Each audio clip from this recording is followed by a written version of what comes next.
Oke, Bang Boy Suliman sebagai praktisi hukum seperti apa ini menanggapi penahanan Nikita Mirzani ditambah nih dari 20 hari menjadi 40 hari.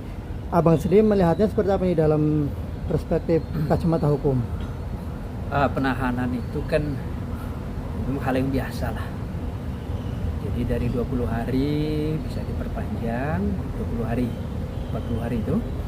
Ya dalam hal ini mungkin sekarang kita lihat penyidik itu mungkin sudah memperlakukan pemberkasan tentu. Kalau sekarang mungkin belum P21 kan. Makanya dinyatakan belum lengkap, mungkin baru P19. Penyidik harus melengkapi beberapa petunjuk dari jaksa. Nah, sehingga kita nggak tahu nih petunjuknya apa-apa saja, ya itulah penyidik pasti punya gambaran dan dia pasti mengerti kapan waktu berakhirnya. Yang pasti kan tidak bisa lebih dari 60 hari. 60 hari itu ya setelah 60 hari harus dibebaskan, harus dilepas Nikitanya. Setelah 40 hari? Iya, kenapa? 60 hari. 60 kenapa hari, Bang? Ya dalam aturan di KUHP itu kewenangan penyidik itu untuk menahan seseorang, dia makanya dikebut oleh waktu.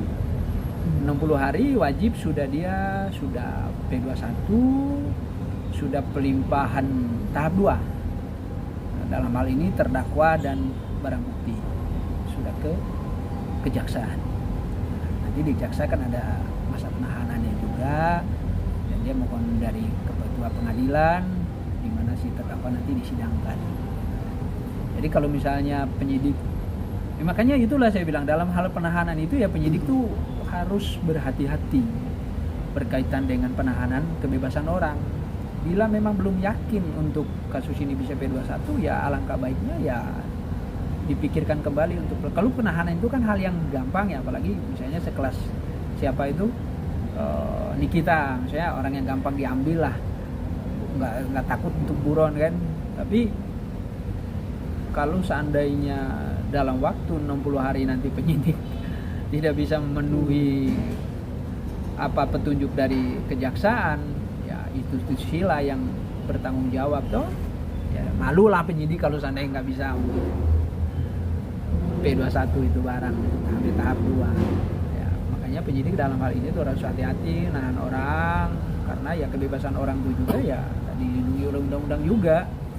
Ya semoga dia di waktu 20 hari ini ya sudah dilimpahkan, harus sudah disidangkan. Kalau tidak kan bisa menjadi presiden buruk juga kan untuk penegak hukum itu sendiri. Kok bisa 60 hari nggak dilimpahkan? Ya, itu koordinasi lah. Semoga petunjuknya dari jaksa dari sana itu semuanya bisa dipenuhi. Tapi kalau agak kadang-kadang kan ada petunjuknya ya agak susah penyidik itu penuhi. Ya, bisa orang-orang yang saksi kah atau petunjuk lain lah yang mungkin menyita waktu penyidik juga kan untuk melakukan pekerjaan itu, ya itu penyidik harus maraton. Oke. Bang, berarti artinya berkas ini sudah dilimpahkan oleh penyidik kepada kejaksaan. Sudah. Nah, kemudian kejaksaan minta petunjuk. Ya, itu kan udah dibaca sama jaksa itu berkas yang dikirim sama penyidik. Setelah dibaca itu ada beberapa poin yang harus ditambahkan. Namanya petunjuk waktu di P19 itu. Oke, berarti bisa dibilang petunjuk itu bisa bukti atau saksi yang menguatkan kasus ini. Bisa. Bang, kalau ini kan melihat dari kronologisnya kan ada dua orang juga yang kemarin namanya sempat disebutkan nih, Dokter O dan Dokter D. Apakah dua orang ini juga nanti yang mungkin jaksa minta petunjuk itu untuk digabungkan menjadi tambahan atau seperti apa, Bang? Jadi kan jaksa kan setelah melakukan menelaah, membaca berkas yang dikirimkan oleh penyidik, tentu jaksa juga punya pertimbangan, punya petunjuk juga terhadap kasus yang berkas yang dia terima. Dalam hal petunjuk tadi misalnya melibatkan siapapun, bisa itulah petunjuknya dari sana. Misalnya memeriksakan si A, si B, si O atau siapapun itu, ya wajib diperiksa. Karena kalau seandainya petunjuk itu tidak dilakukan, tidak dikerjakan sama penyidik, ya yang kasihan kan tadi orang yang ditahan. Iya. Waktunya makin lama kan.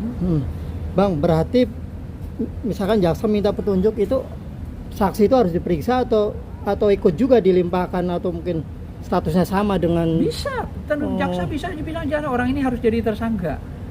oh gitu. Iya, mungkin kan jaksa punya pertimbangan di sana bahwa bukan hanya si A misalnya yang tersangka, si B juga wajib nih. Misalnya dari keterangan-keterangan itu tadi, jaksa punya pertimbangan juga, punya pandangan juga periksa orang ini. Jadi dari pengembangan juga untuk penyidik. Berarti kemungkinan dokter O dan ada lagi dokter D itu dia bisa ini terancam juga mereka artinya. Ya kita lihat pidana ini berdiri sendiri enggak terhadap siapa ini NM. NM. Nah, kalau memang ada orang lain yang berperan juga dari situ, ya pasti kan akan diperiksa kan, pasti kan jaksa juga karena begini. Jaksa dalam hal melakukan penuntutan itu kan juga dia harus hati-hati. Karena nanti akan menjadi bumerang untuk dia waktu di persidangan. Karena kan waktu di pengadilan itu kan semua orang disebutkan. Maksudnya ya kalau seandainya apakah Nikita ini hanya sendiri, berdiri sendiri dalam hal melakukan yang dugaan pemerasan ini, apakah ada peran orang lain? Oh iya, peran orang lain yang kan ya, sempat misalnya awal ada orang yang memperkenalkan ya orang yang ikut misalnya dia terlibat juga di sana, bisa jadi mereka bagian dari skenario dia terlibat di dalamnya. Apakah tidak ada orang-orang yang terlibat itu tadi? Ya tentu itu tadi saya bilang. Waktu pemeriksaan awal dulu di polisi itu disebutkan atau tidak, diperiksa atau tidak. Nah, sekarang kan jaksa periksa nih pemberkasannya. Kalau jaksa bilang bahwa orang ini salah satunya dia jadi tersangka atas petunjuk jaksa, ya penyidik harus mengerjakan itu. Oke. Nah Bang, ini kan tersangka tadinya ditahan 20 terus ditambah lagi 40 hari. Artinya rugi dong nih tersangka, artinya hak-hak dia. Seperti apa Bang mungkin secara hukum? Kalau rugi, ya memang dalam aturannya tadi, kalau tidak salah pasal 4 ayat 2-nya mengatakan itu kan hak kewenangan penahanan itu sepenuhnya ada di penyidik. Nah, tapi kewenangan tadi dan batasan-batasannya ada di waktunya. Waktunya kan udah tertera 20 hari, diperpanjang 20 hari sampai 60 hari. 60 hari ini tadi itu masa penahanan itu penyidikan. Maksimal. Kalau sampai 60 hari itu berkas tidak dilimpahkan, manusianya juga tidak dilimpahkan, harus dikeluarkan. Secara otomatis dibebaskan. Secara otomatis. Dan penyidik pasti pengerti itu. Secara otomatis dia bebas. Gitu. Bang, kemarin juga kan sempat nih, artinya dokter O itu menunjuk kuasa hukum pengacara dan diduga menemui Kapolda, artinya banyak isu untuk membela kliennya lah. Oke, Abang sini melihatnya gimana nih? Apakah itu bentuk defense pertahanan atau seperti apa? Iya, kalau Kapolda Metro Jaya ini kan Kapolda untuk seluruh rakyat warga DKI Jakarta gitu loh. Artinya siapapun boleh menemukan Kapolda gitu. Tapi kepentingannya untuk apa? Kalau mau ketemu Kapolda misalnya untuk melakukan intervensi penegakan hukum, saya rasa Pak Kapolda nggak begitulah. Nggak mungkin. Artinya mau ketemu siapapun itu mah nggak bakalan mempan. Ini kan penegakan hukum, bukan masalah saya kenal dengan si A si B, nggak begitu. Proses hukum itu ya nggak mengenal si A si B.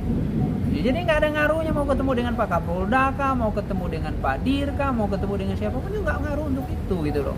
Karena ya kita tahu lah Pak Kapolda ya kali berbicara tentang hukum tapi berbicara untuk kepentingan enggak. Ya Polda Metro itu nggak mungkin lah mempertaruhkan ribut saja yang baik untuk hal-hal yang remeh-temeh begitu. Nggak mungkin lah. Jadi siapapun yang terlibat ya pasti akan diproses. Mau tadi pengacaranya si Dokter O misalnya udah ketemu dengan Pak Kapolda, itu nggak apa-apa, mungkin sebagai sahabat tuh. Tetapi dalam hal penegakan hukum ya nggak mengenal sahabat, nggak mengenal kawan kalau penegakan hukum itu gitu loh. Jadi buat saya siapapun yang terlibat ya harus bertanggung jawab dengan perbuatannya. Ya Nikita juga kan nggak, saya rasa juga dia kan bisa hari ini lu bungkam, tapi besok dan lusa belum tentu.